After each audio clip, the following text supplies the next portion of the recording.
Okay, मेरा नाम है अमित खट्टर और हम कर रहे थे मास्टर कैंप 2021 के अंदर मिलिंग के कुछ टूल पास है ना।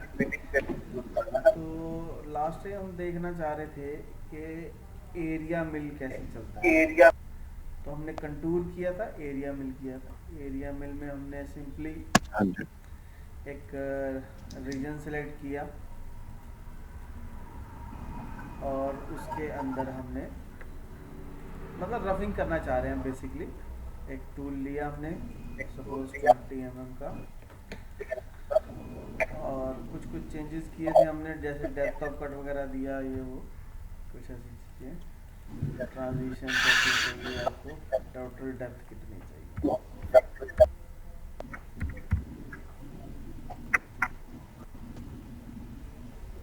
ठीक है।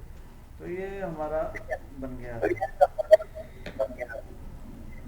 कुछ इस तरीके से। इसका बिल्कुल सिमिलर एक टूल पाथ और है हमारे पास। पहले हम वो देखते हैं, फिर इसके अंदर एरिया मिल के अंदर और क्या क्या ऑप्शन है वो भी देखेंगे, ठीक है। तो टूल पाथ है डायनेमिक मिलिंग, बहुत इंपॉर्टेंट टूल पाथ है अगर हम मास्टर कैंप के पॉइंट ऑफ व्यू से देखें, क्योंकि मास्टर कैंप में धीरे धीरे ये सारे ही डायनेमिक करने की कोशिश कर रहे थे। तो ये पील भी डायनेमिक हो चुका है, डायनेमिक कंटूर भी है, ये कंटूर है, ये डायनेमिक कंटूर है, ये ऑप्टिमाइज रफिंग भी इन्होंने डायनेमिक कर दिया। अब डायनेमिक का मतलब क्या है बेसिकली, कि अभी इस टूल पाथ में क्या प्रॉब्लम थी एरिया मिल में। अगर मैं दिखाऊं, अगर मैं इसका फ्रंट व्यू दिखाऊं, तो ये देखो हमने इसको बोला कि 2 mm का कट लगाओ, ठीक है। ये भी हमने सिर्फ ट्रेनिंग पर्पस के लिए बोल दिया। हम चाह रहे हैं कि 0.1 0.2 0.5 का कट लगाना है ना। तो उससे बहुत सारा टाइम वेस्ट होता है। टाइम वेस्ट चलो जो भी लगना है वो तो लगना ही है, पर प्रॉब्लम क्या है मेरे टूल की। टूल में जो हमारा कटिंग एरिया है, जो हमारा टूल है ना, तो वो हमारे पास जो है फ्लूट लेंथ जो है वो ज़्यादा होती है, पर कट जो है हम लगाते हैं 0.1 का। तो यानी कि टूल चलेगा तो यूज़, अगर हम टूल का यूजेस देखें तो वो 0.1 0.5, अगर मैंने यहाँ 2 mm दे दिया तो 2 mm से ज़्यादा टूल यूज़ नहीं होएगा, ठीक है नहीं। ओके, तो मैं बात कर रहा था कि मेरे टूल की जो फ्लूट लेंथ है उसका सिर्फ मैं 2 mm यूज़ कर पा रहा हूँ, बाकी का टूल मेरा वेस्ट हो रहा है। क्योंकि अगर टूल टूट गया तो भी वो आगे से टूट जाएगा, अगर टूल घिस गया तो वो आगे से 2 mm घिस जाएगा, है ना। तो उस वजह से मैं टूल को प्रॉपरली यूज़ नहीं कर पाता। अगर बिट हो तो बात अलग है, बिट में अलग चीज़ होती है, पर अगर मेरे पास सिर्फ पूरा टूल है तो फिर मेरे को प्रॉब्लम आती है। तो उसका अल्टरनेट क्या निकाला है इन्होंने, इसका अल्टरनेट निकाला है ये डायनेमिक मिलिंग, ठीक है। तो यहाँ पे भी लिखा हुआ है देखो, utilize the entire flute length of the tool, यहाँ पे लिखा हुआ भी आ रहा है देखो, cutting tool to efficient milling pocket, open pocket और स्टैंडर्ड कोर्स। तो मतलब वो कह रहा है कि हम ज़्यादा टूल की फ्लूट लेंथ यूज़ कर सकते हैं। टूल की फ्लूट लेंथ यूज़ ज़्यादा करने का मतलब क्या हो गया, कि मैं डेप्थ ऑफ कट, देखो बाउंड्री तो मैंने वही दे दी सेम, पर मैं करता हूँ आप। डेप्थ ऑफ कट जो है बढ़ा दूंगा। मैं टूल भी मेरा वही है, टूल में थोड़ा चेंज कर लेता हूँ, बॉल नोज नहीं चाहिए मुझे, मुझे एंड मिल चाहिए। तो मैं एंड मिल में उसको बोलूँगा जो डेप्थ ऑफ कट है।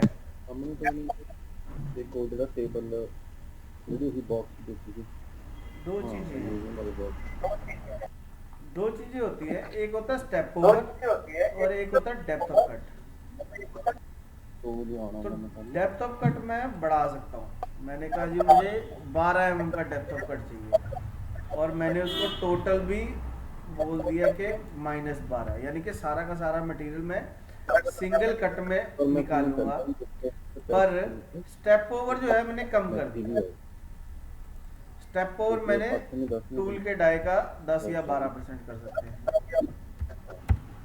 जैसे पीलिंग होती है ना, अब हम कोई चीज़ को पील करते हैं तो उसमें क्या है, हम बहुत स्पीड से करते हैं, सरफेस एरिया ज़्यादा कांटेक्ट में आता है, पर वो जो चिप्स निकलती हैं वो बहुत पतली होती हैं, जैसे किसी सब्जी को ठीक है ठीक पील, है। हाँ जी हाँ जैसे सब्जी को पील करते हैं, कोई गाजर है, मूली है, उसको पील करना है मुझे, है ना, खीरा है, पन्नियाँ भी तो उसको लगाना कट जो हेल्प है हेल्प बहुत पतला लगेगा, पर वो बहुत स्पीड से लगेगा। तो डेप्थ ऑफ कट में बढ़ा दिया मैंने कि मुझे -12 एक ही बार में कट करना है, पर मैंने स्टेप ओवर जो है पहले 45% 40% रख रहे थे, उसको कम कर दिया। तो सारा ओके मैंने करूँगा तो तो ये थोड़ा सा मेरे को टूल पाथ अलग ढंग से दिखाएगा, दिखाता हूँ मैं इसको हाइड कर लेता हूँ। ये देखो जितना ये गोल बना सकता था, यानी रीट्रीट में क्या एक बारी क्लीनिंग चला के दिखाता क्लीनिंग हूँ फिर ज़्यादा कंप्लीट हो क्लियर जाएगा। समझ में आएगा।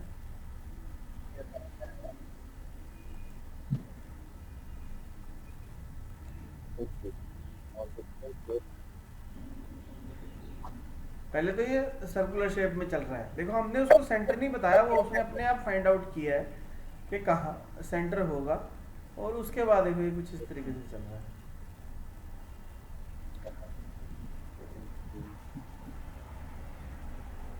हाँ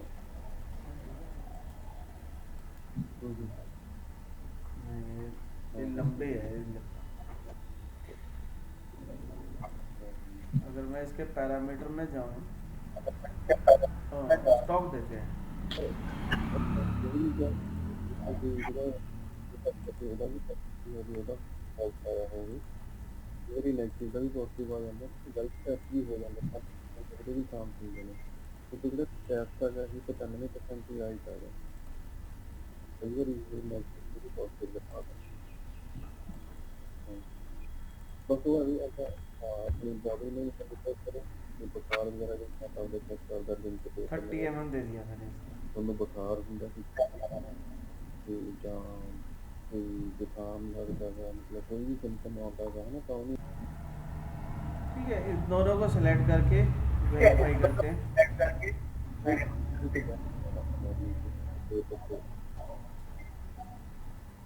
ਬਾਕੀ ਉਹਨਾਂ ਹਾਂ ਸੌਰੀ ਤੇ ਦੋ ਤੋਂ ਬਾਅਦ ਹਾਂ ਦੋ ਤੋਂ ਬਾਅਦ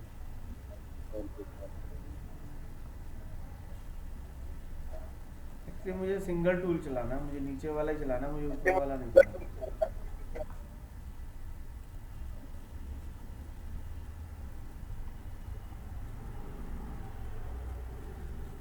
तो थोड़ी सी स्पीड स्लो कर रहा हूँ मैं। तो ये देखो ये एंट्री जो है सर हेलिकल लेगा, बड़ा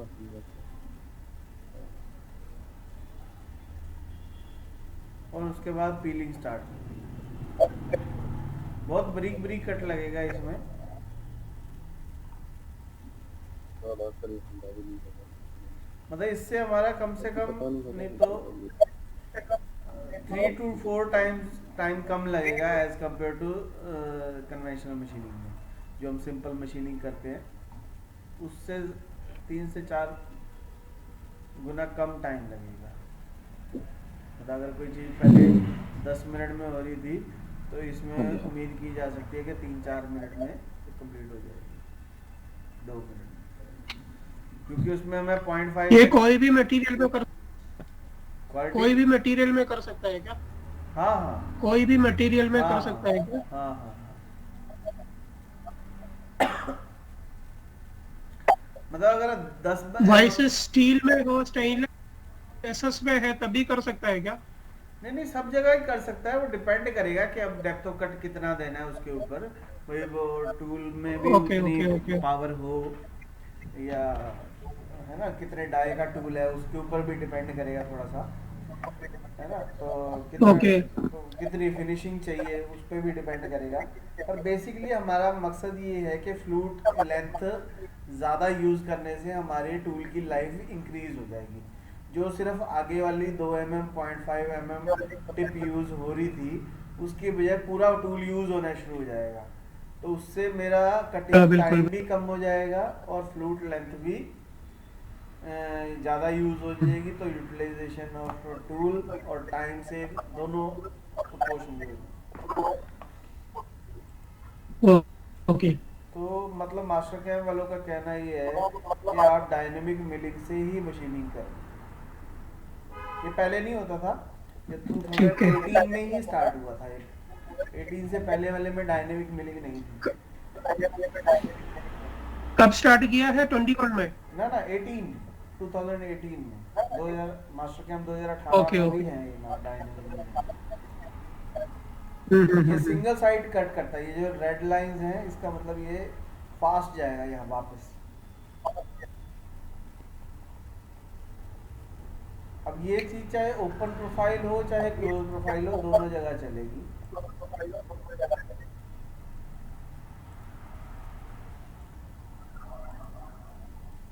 या रेक्टेंगल बना के एक्सट्रूड कर देता हूँ।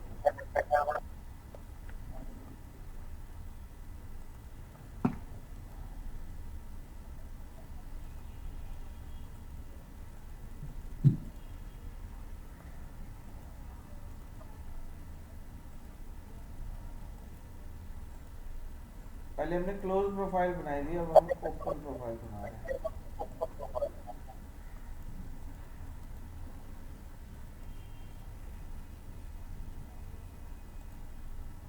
एक्सट्रूड कर देता हूँ सिर्फ समझने के लिए।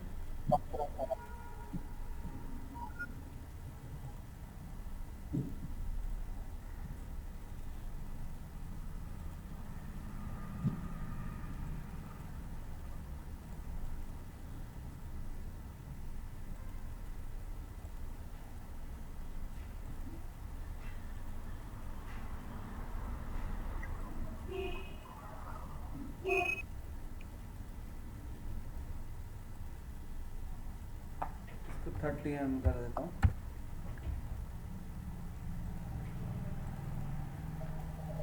सारी कर्व्स को मैंने हाइड कर दिया। सपोज ये मेरा मॉडल है, मूव टू ओरिजिन करके ये ओरिजिन कर दिया। वैसे तो वो भी ठीक था, बट वो मुझे देखने में दिक्कत आ रही थी, इसलिए मैंने इधर कर दिया, अदरवाइज वो भी ठीक था। उसके बाद मैंने मिलिंग मशीन ली। मैंने इसको कहा कि मुझे डायनेमिक रफिंग करना है, ठीक है, बट मैंने कर्व हाइड कर दी, तो मुझे कर्व वापस चाहिए। अनब्लैंक कर सकता हूँ मैं।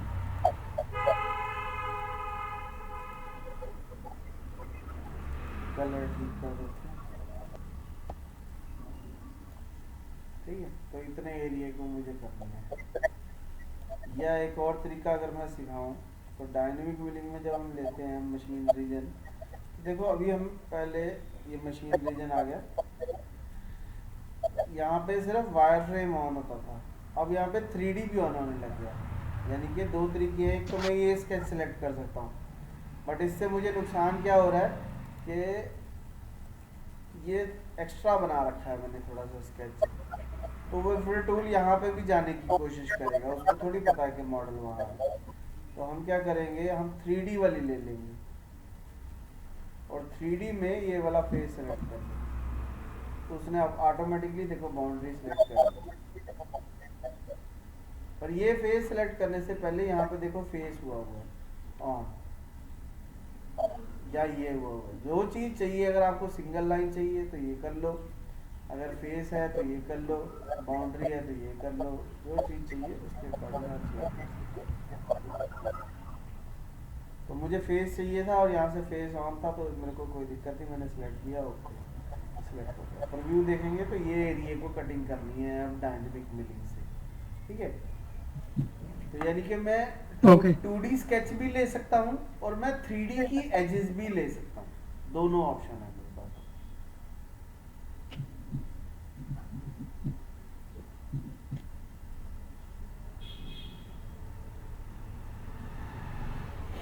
तो मैं क्या करूँगा, टूल दे देते हैं,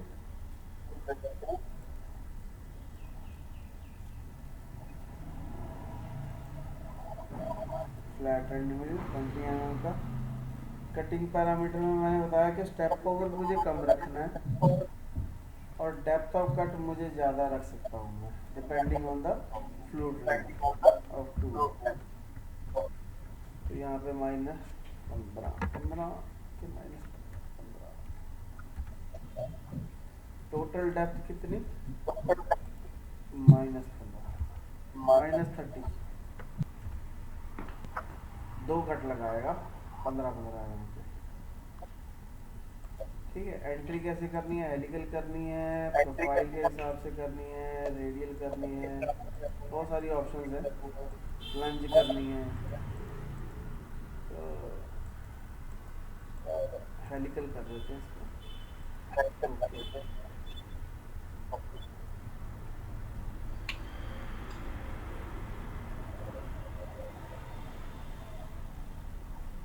तो ये कुछ इस तरीके से इसने कटिंग कर। अब स्टॉक भी देने का नया तरीका सिखाता हूँ मैं। स्टॉक सेटअप में गए, पहले हम क्या करते थे, कॉर्नर टू कॉर्नर सेलेक्ट करते थे। अब हम यहाँ पे बाउंड्री बॉक्स ले सकते हैं। बाउंड्री बॉक्स मतलब जो बॉडी मैं सिलेक्ट करूँगा उसकी ऑटोमेटिकली बाउंड्री बन जाएगी। तो ये पूरा ब्लॉक बन गया। ओके कर देते हैं। ओके, वायर फ्रेम्स को हाइड कर देंगे।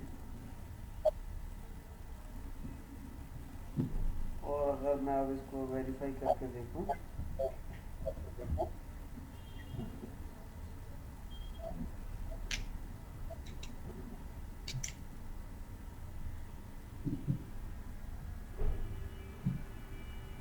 स्पीड थोड़ी स्लो,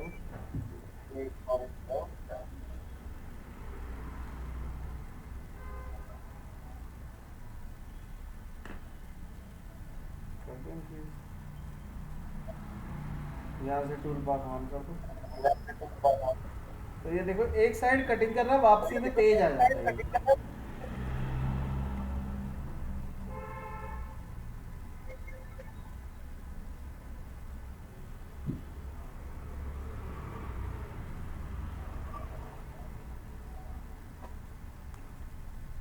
स्पीड फास्ट कर देते हैं।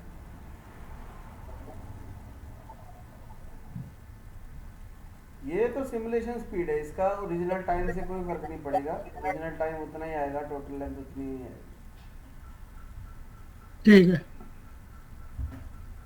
इसका जो इसमें जो बाहर से एंट्री नहीं हो सकता है क्या? अभी जो नहीं आपने नहीं, इनसाइड में एंट्री की हो है। सकता है, वो बाउंड्री हमने वैसी सिलेक्ट कर ली ना, बाउंड्री ओके। वैसी सिलेक्ट कर ली।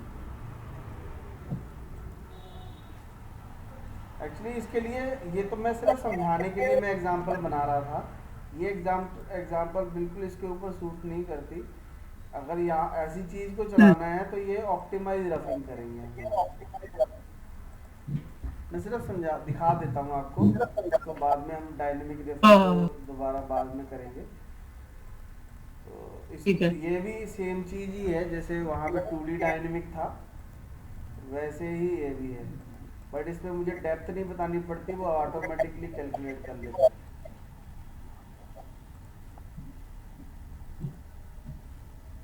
ये ऐसे चल रहा था, ये देख रहे हैं? अभी मैं इसको वेरीफाई करता हूँ, फिर आपको हम्म। ज़्यादा क्लियर हो जाएगा। वो तो हमने जो चीज़ सेलेक्ट करेंगे, अब कंप्यूटर है उसको थोड़ी पता है कि कौन सी स्ट्रेटेजी लगानी चाहिए। वो तो जो हमने चीज़ सेलेक्ट कर दी, तो ये कुछ ऐसे चलना चाहिए। ओके। दोबारा चलाता हूँ मैं, थोड़ी स्पीड कर कम करके। अब ये भी डायनामिक कटिंग है ना, ये भी? हाँ, ये भी डायनेमिक है। नहीं। हाँ, ये भी डायनेमिक है, बट ये 3D ओके। डायनेमिक है। बट अगर इसमें 3D मॉडल नहीं होगा तो फिर नहीं बात बनेगी। पर जो हमने पहले किया वो 2D ओके ओके। डायनेमिक है। 2D डायनेमिक में हमने जो बाउंड्री सेलेक्ट कर ली वो उसको समझ के काम कर हाँ। रहा है। अब इसमें बाउंड्री का मकसद नहीं है उसका, ओके। उसमें तो मॉडल का है। क्या आपने मॉडल का है, देखो ना, फ्लूट हम्म। लेंथ पूरी यूज हो पा रही है इसको कटिंग करने में, और एंट्री भी बाहर से भी ले रहा है वो। हम्म। तो ऐसे कटिंग करेंगे तो बहुत फास्ट भी हो जाएगा काम। नहीं तो मुझे, अगर मैं मान लो मैक्सिमम 1 mm का भी कट मारता हूँ, है ना, तो भी मुझे 15 कट हम्म। मारने पड़ते। हम्म।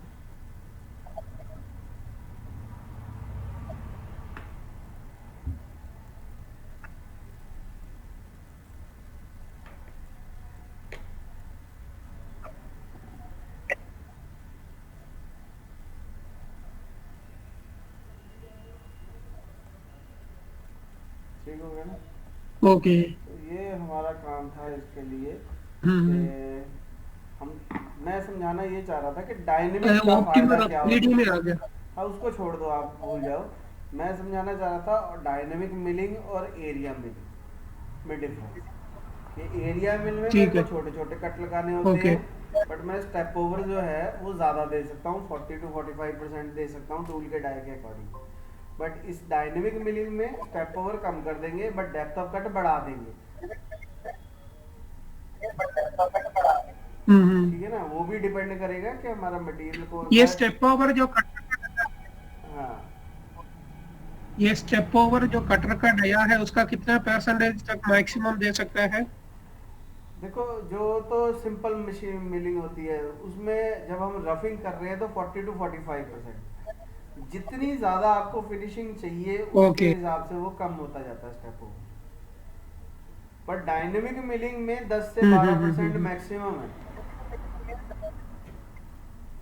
हाँ, नहीं है तो मटेरियल ज्यादा मिलेगा ना उसको, हाँ करने तो में फिर वो दिक्कत फिर आएगा। दिक्कत आएगी उसको।